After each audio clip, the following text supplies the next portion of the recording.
Hello children, I am your economic teacher Rupal Prajapati. You have learned many topics in economics before. Today we will learn about unemployment. The unemployment, this topic is important for the 9th standard because it included in the second chapter people as resources, as well as it is important for the 10th standard because it is also included in the second chapter sectors of Indian economy, and this is the biggest point or chapter of the Indian economy in the 12th standard, right? Fourth chapter is the unemployment. So unemployment, we have to study this important because this is the current issue of all the young people, because we call that India is a young country and maximum young people are living in the India. And today we have faced the problem of unemployment, so we have to know about it. First we understand what do you mean by employment. Employment, it means the person is get a work or job, any kind of work, right, at the going wages and is ready to work, that is called employment. That is called employment. But what is unemployment? Unemployment, it means the person is ready to work at a going wages but is not able to find the job. That is called unemployment. Means he is ready to work, whatever work he get. He is ready to get that much salary also, but he is not able to find the job. That is called unemployment, right? So here there are many types of unemployment is that we are understanding here main five types of unemployment. First is disguised unemployment. This is specially we can see in the agriculture. This kind of unemployment we can see in the agriculture. So what is disguised unemployed? In that if you required 10 people in the farming, you require 10 people but already 20 people are joining in the same work. So whatever profit margin or whatever production benefit should given to 10 people, it will divide it between 20 people. So that's why they are not getting a proper work. Even if you see in the villages, in many rural areas, that in the family there are 10 or 15 members are there. There are one farm. They all are engaged in the one same activity. So they are getting very much amount or very much surplus from that farming. So that's why disguised unemployment is the one type of agricultural unemployment in which that if you require more people, a requirement of 4 or 5 people, that many people are engaged in the same activity. So that's why they are not getting a proper surplus or proper benefit. Even if you talk about any factory or anywhere, the required 5 machines are there. So only 5 people are required.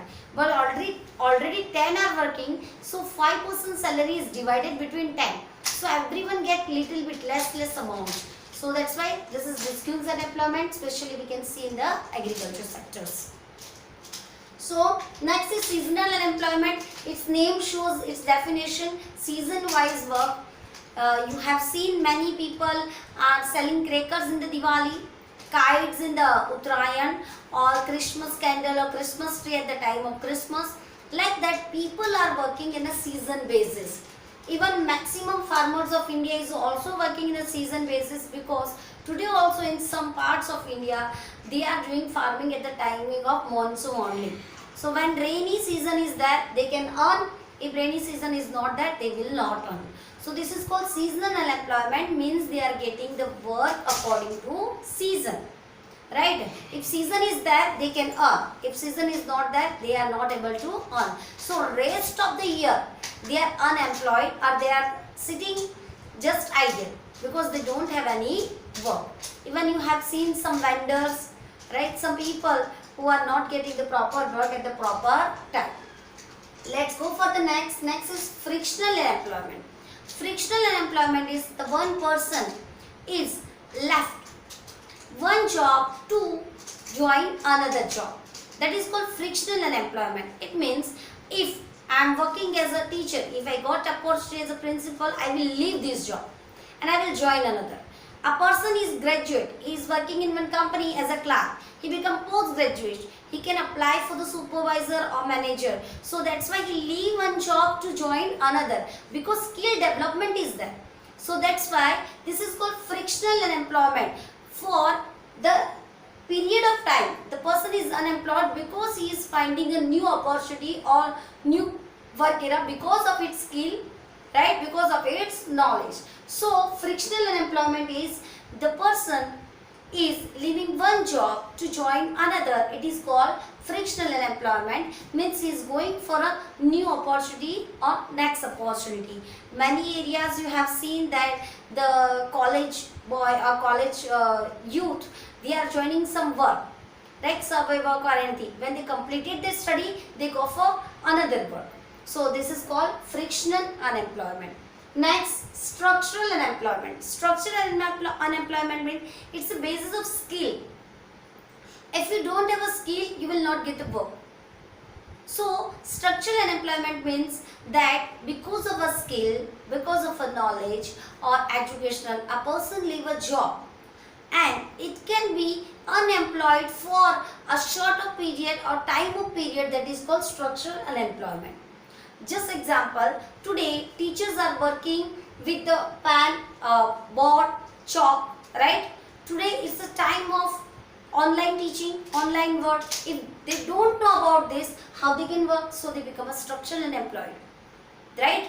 So many people before they are doing very good calculation with their head and they are working as accountant, but suddenly the people are replaced by the computer. We are all knowing computer is very accurate, very efficient and very fast worker. So because of this, the person who is working before as accountant and maintaining all things in the books, now all things are maintained by the computer assistant. If he don't have a knowledge of computers for that same period, he will be unemployed. If he learn this, so it's not possible that any person can learn this very quickly. So up to that time he can be unemployed.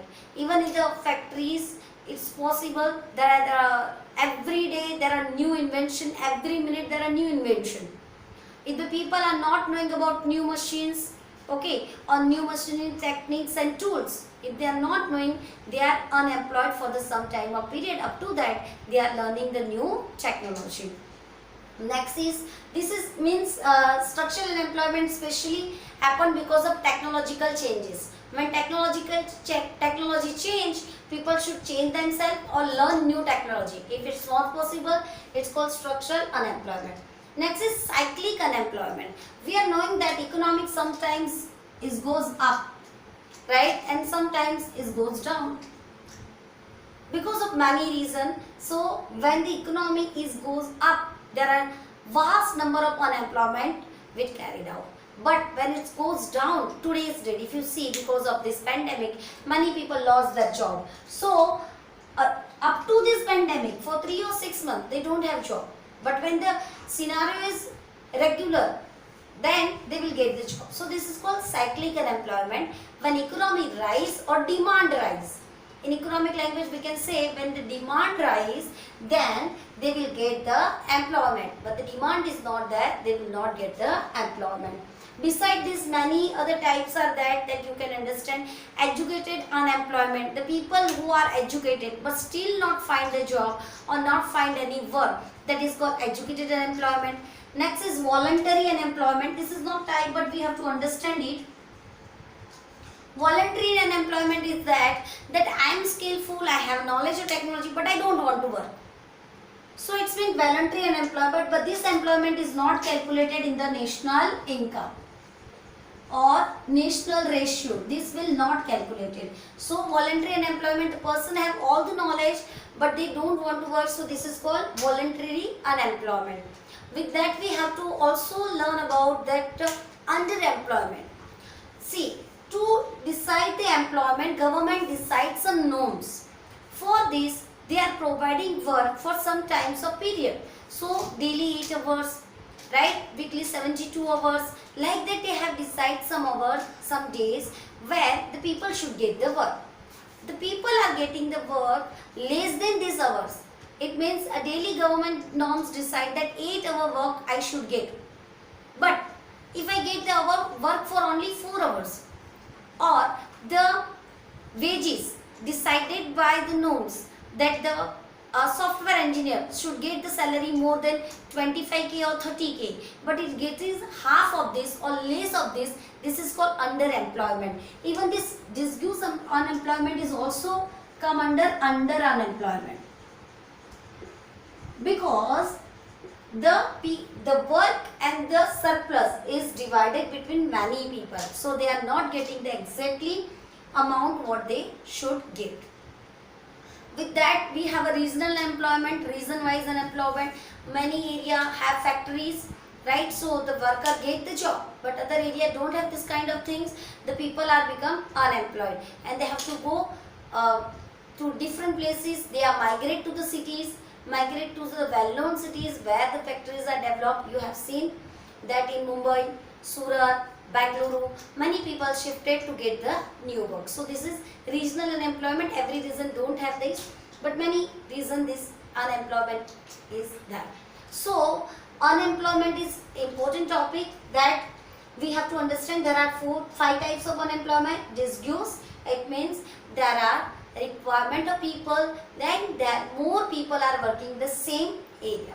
Seasonal unemployment, people are getting the work season wise. Frictional, because one person is leaving one job to join another, it is frictional unemployment. Structural, because of technological changes, skill changes, the people are not getting the job, it's called structural unemployment. Cyclic unemployment, because of changes in the economy, our demand changes, the unemployment rise or fall, that is called cyclic unemployment.